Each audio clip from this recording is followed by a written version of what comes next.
Rockstar just completely shattered the internet, and the pricing model they are officially locking in for GTA 6 is going to change gaming forever. Pre-orders are now live from June 25th, and we finally have the confirmed baseline cost. It is an absolute bombshell. Now, we've spent a ton of time on this channel tracking massive, industry-defining titles like Crimson Desert, but what Rockstar is pulling with this launch is on a completely different scale, and I am hyper excited to see how it plays out. We are looking at an unprecedented $80 entry fee for the Standard Edition, alongside a $100 Ultimate Edition that is doing something incredibly dangerous. I am not talking about simple cosmetic skins or digital art books here. Rockstar is seemingly chopping out physical storefronts, vehicle customization workshops, and active gameplay missions from the base game just to paywall them behind that $100 tier.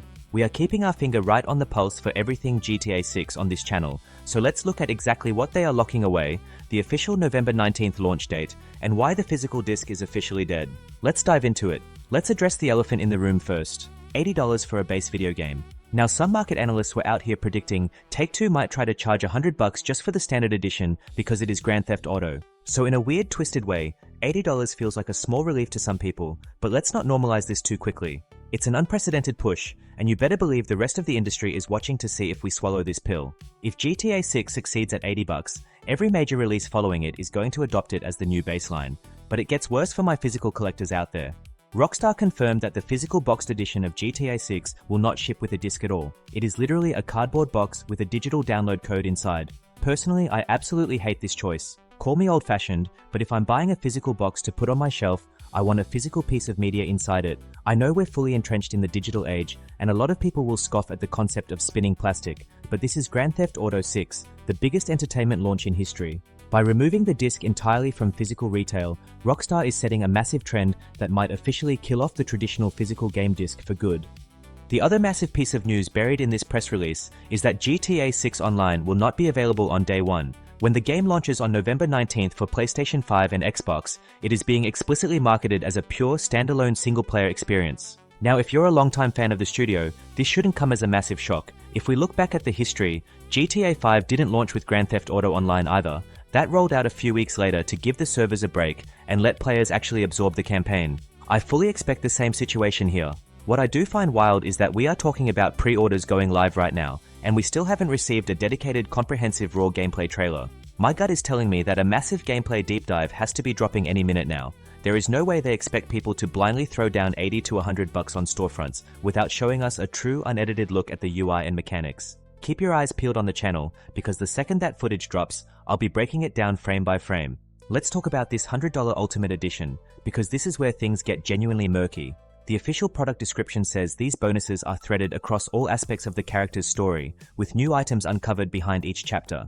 First, let's look at the items that actually sound cool from a gameplay perspective. We are getting exclusive vehicles like the 95 Grotti Cheeta, but the text notes say it is available later stage action, which clearly implies a built-in progression gate. You aren't just getting a supercar spawned at your feet in Chapter 1, it's woven into the late game economy. We're also getting custom weapon variants, the Hawk and Little Morgan revolvers, alongside personalized versions of Jason's Girardi ES9 pistol and Lucia's Close K17 pistol. This is a massive mechanical detail that confirms something I've suspected for a while. Each character will have their own distinct weapon loadouts and preferences, a massive shift from GTA 5, where all three characters just shared an identical massive invisible wheel of guns. You also get unique Vice City styles apparel and some starter vehicles parked directly at Jason's safe house, including the Dinka Enduro motorcycle, which looks like a premium off-road dirt bike, and the Crest kayak. So, cool feature alert, kayaking is officially confirmed in the game. Whether the activity itself is totally locked behind the $100 paywall, or if this version just hands you a premium kayak early remains to be seen. But here is where my alarm bells start ringing as a player. Rockstar is seemingly locking entire physical storefronts and specialized aesthetic customization behind the Ultimate Edition. Listen to the fine print. Ride Out Customs, a dedicated workshop that lets you customize your vehicles with detailed interior modeling, premium rims and dunk styling, is listed as exclusive to the Ultimate Edition. Along with that, a specific hair salon called Sarah's Unisex Hair Salon is paywalled, featuring signature hairstyles for both characters, facial hair options for Jason, and custom nail designs for Lucia. My sincere hope here is that these specific shops just contain exclusive, premium cosmetic options, rather than representing the entirety of that customization in the game. If significant chunks of basic character immersion, like detailed vehicle interiors or unique facial hair, are completely blocked off unless you pay an extra $20 premium on top of an already expensive $80 game, That is an incredibly anti-consumer move, and as a community, we need to call it out if that turns out to be the case. There are even more storefronts tied to this edition.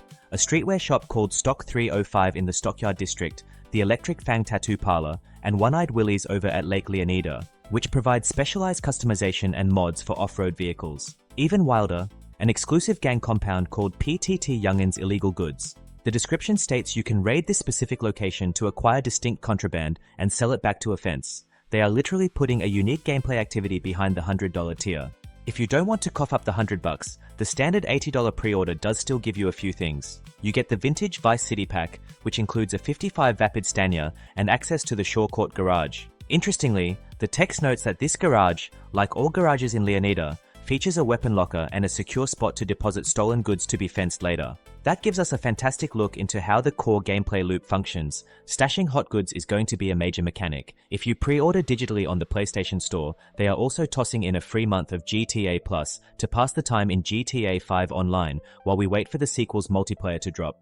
To wrap it all up, the timelines are officially locked in stone. Preloading begins on November 12th, a full week before launch, giving everyone plenty of time to download what is undoubtedly going to be a massive file size. The game drops globally on November 19th. Ultimately, Take-Two knows they have us by the throat with this launch. They could have charged an even crazier premium, and millions of people would still buy the Ultimate Edition on day one. But for me, seeing physical storefronts and interior customization options chopped out of a base game to justify a $100 bundle leaves a bit of a sour taste in my mouth. I want to know what you think. Are you dropping $80 for the standard, or are you going all in on the Ultimate Edition despite the storefront paywalls? Let me know your thoughts in the comments below. If you enjoyed my perspective on this breakdown, drop a like on the video, it directly supports the channel. I'm DPGG, thanks for watching.